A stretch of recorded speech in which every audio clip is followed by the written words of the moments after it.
All right, welcome everyone. I am Wes Warren. I'm here with Greg Stanley, and we are from Whitehall Management. And today we're going to be talking about the plague of inefficiencies, specifically largely staff inefficiencies and its effect on your overhead. As you know, we've been through COVID. We got a lot of new team members, people new to dentistry. A lot of you are suffering from this. You're finding there's huge weaknesses in efficiencies, and everybody asking for more money, and the performance you're getting is nowhere near what it was 5 years ago. And that's what we want to talk about today is these inefficiencies. Greg, can you weigh in here as far as what you see out there and just how bad it is first?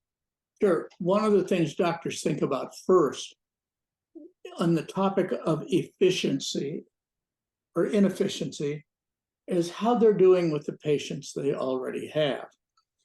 And when they measure up short, meaning people aren't buying much, people aren't following through, they're not referring, the answer they tend to turn to is more new patients. In other words, give me more of these people that are so marginally effective. So now they have more and more people who are buying less, referring less. And so the efficiency becomes baked in at some point. And down the road, we wake up one day and realize it took 150 new patients to produce what 50 used to. We're not profitable, if nothing else, from the staff it took to serve them and the marketing it took to keep the chairs full.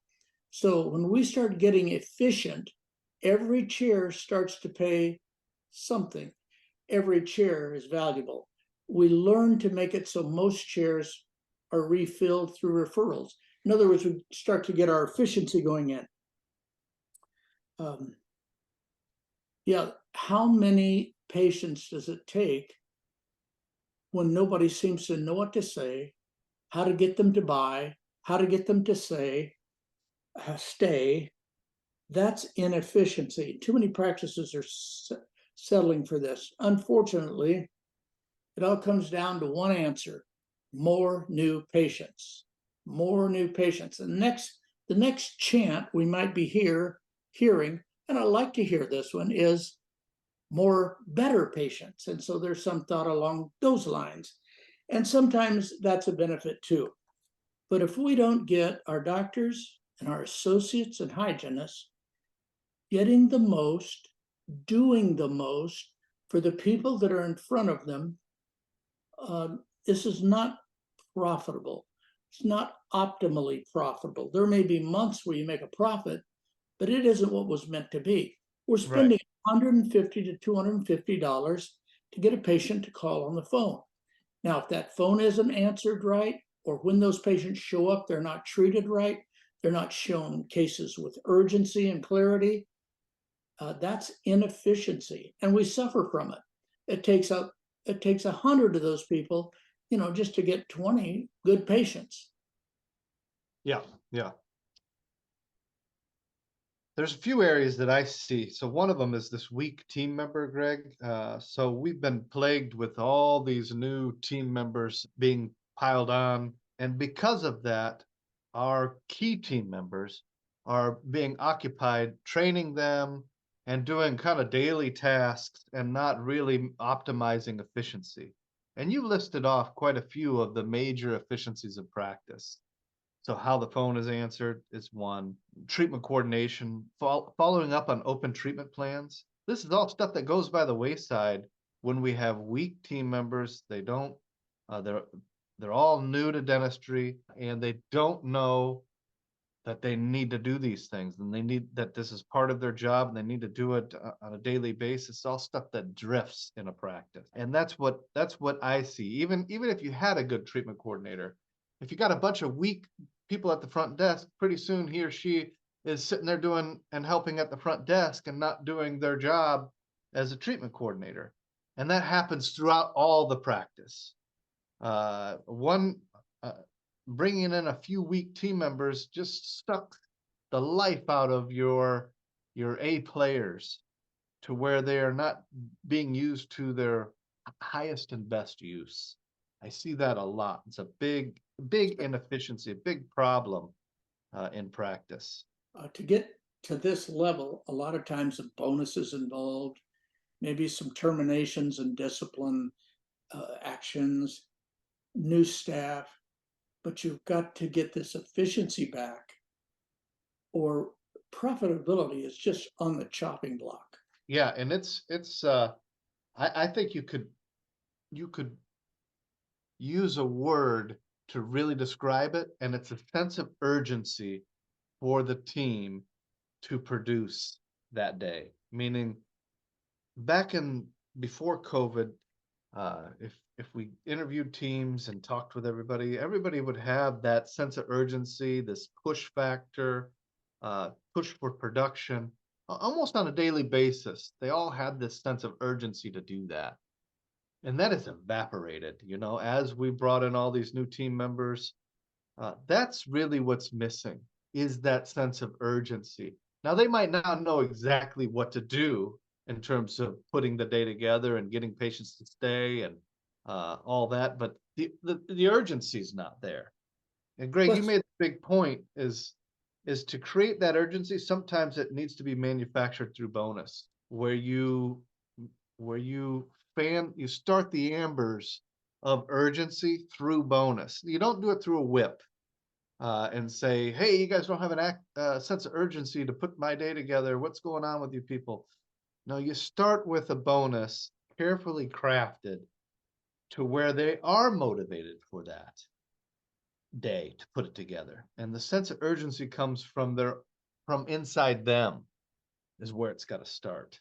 see, sometimes they've come from an office or they have a doctor with a background in it likes to be booked 3 months out. Mhm. We don't take cases that come in today and do them today. We schedule them out. Yeah, a lot of them don't ever show up, but that's how we work. There's there's a comfort and an ease in doing that. You feel like you're back in control and organized, but you're missing half your production when you could be scrambling.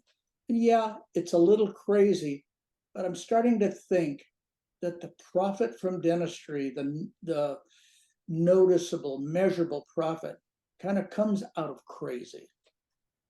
Getting the team to scramble every day, like you're talking about, and that includes the back. That's getting the hygienist involved in pre-assessing and helping encourage patients to get the dentistry done they need. Having the front desk be creative with the schedule, like a simple thing that we talk about, we try to teach, is a lot of times what they'll do is they'll have the schedule made up, and there'll be patient, patient, patient. Then there'll be a 20, 30-minute break, and then patient, 20, 30-minute break. And it's kind of Swiss cheese all through the schedule like that, where there's little breaks like that, which allows you to put nothing there, nothing of any value. And what we try to do is teach the team the day before to go in and manipulate the schedule a little bit and ask people to show up 15 minutes early, show up 15 minutes later, to create a 45-minute block in hopes that a new patient, not a new patient, an existing patient will call, or a patient that's coming in for same day service that we can convert and get them in the chair, so that we have this is all stuff that just evaporated. Other things, the build the day protocol that we see, as far as them moving patients to on the schedule for tomorrow, that just doesn't even get done. Now, you got patients scheduled out a week, somebody calls and cancels tomorrow, and nobody's calling the patients that are scheduled next week and moving them to tomorrow to fill that day. It just is all that sense of urgency is just gone. And that's basically what we're talking about. You've got to bring it back. You've got to insist on it. You've got to train them on this stuff. There's a lot of different things that we see drop off. Hygiene coordination. That's another one that's dropped off. Nobody's like, again, they're not looking at the schedule. They're not. The text went out. I guess they called and canceled. Nobody's really worried about filling those spots, and so they just stay open. So filling in those last little gaps of the schedule, that's how you overcome this overhead creep that's happened. And until you get the team, especially the front desk, really motivated first, and then you can train them on these things, on how to build the schedule and what they can do about it. That's what's got to happen. And as far as the back and getting the scramble in the back, yeah, it's a new breed of cat for sure. New generation. I've heard a lot of that stuff, but generally speaking, most of our people will in the back do what's scheduled. Yes, it runs behind. Yes, they might be a little upset by it, might get a little crazy, but for the most part, they'll handle what's thrown at them. The lack of urgency at the front by the hygienists is just not there. You know, Wes, when we have a doctor who drags their feet getting into the operatory because he's on his computer, talking on the phone to a friend, planning a fishing trip, something like that, it's a time management issue. When that's happening, it sets up a chain reaction. Everybody's waiting an extra 15 or 20 minutes for the doctor to get to the chair. Pretty soon we lost the same day opportunity, and the staff now know that's not going to happen today. And after that happens a couple or 3 days in a row, they conclude it's never going to happen. So let's start getting to the chair quickly. As soon as you're called, doctor, could you look at this? Yes. Doctor, could you try to correct this? Yes. Yeah, that sense of urgency does come from the top. So if you're Yeah. not have a little sense of urgency and you're not popping out of your room right away, the staff gets the message that, hey, this is just a chill little place, and we'll schedule that Mrs. Betty, next week, no problem. And there's just no sense of urgency, and it can because of you, doctor. And I just say that we see practices almost daily who have this foot dragging, getting into the operatory late, talking too long to the patient, et cetera, slowing things down. And the staff conclude the doctor doesn't want to be pushed that hard. The profit starts to drop away. And it always seems like we need more new patients. We'll take a practice that has half the new patients of a doctor who drags bottom. And if he hustles and gets in there, gets the work that's found, discovered, gets the wife in there, same day, he'll double the production of Yeah. the doctor that waits for it to be scheduled and orderly make its way to his chair. Here's the areas I would really try to focus in on, if I was trying to get this pushback. First of all, the phones, how the phones are answered, in terms of new patients, how you schedule them, that drifts, and it can be awful, if you don't watch it. They need to know how to deal with people asking questions about price and about insurance, and they have to be really good at it. Period. There's just no way around it. Next would be recall. Like I said before, making sure that they're accountable for creating as tight a recall schedule as possible. And you're looking for maybe about 5% openings in the day. Anything above that, and it's questionable, certainly 10% or more, and they're not doing their job and filling the hygiene schedule. Following that, it would be this pre-assessing and getting your team, your hygienists or your assistants, really involved in in communicating and educating the patient about the dentistry that they need. And this is why we're big on same day service, that they're the ones that get the bonus for this, is because we want them telling the patient, hey, you should get this done while you're here. So that the motivation to convince the patient on dental needs is not just coming from you, that push that we're talking about is now coming from hygienists and assistants. Okay. The next area is perfecting your schedule. Like I was talking about before, somebody caring that we're hitting goal, somebody working on it, somebody moving patients forward when there's an opening, somebody calling open treatment plans. If you just focused on those areas, perfecting the schedule and calling open treatment plans, getting the push for same day service, how the phones are answered, and recall, that's where you want to start.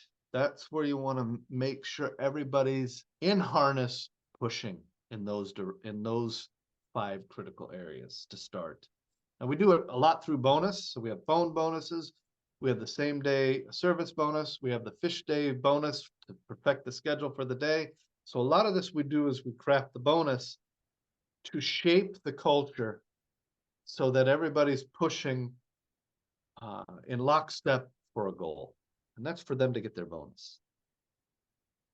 And that's what can start this process of creating this what we've seen missing in a lot of practices over the last, kind of disappeared right after COVID. Yeah, if you So, think that endless numbers of new patients are going to fix everything, I'll show you a doctor with a third of your new patients outproducing you and having a lot more profit. yeah. So those are the areas I would focus on to change the direction of your overhead. And I wouldn't pick out more. That's what I would start with. Those are the 5 key areas that make a big difference in your practice and the attitudes of your team. There's a lot of people hearing this that would benefit from us sitting down with them and looking at the efficiencies, the inefficiencies, and us putting a number to what that's actually costing them to let some of those things go. So get on the phone if you can, and let's get an appointment and do some talking. All right. Thanks for listening. Thank you.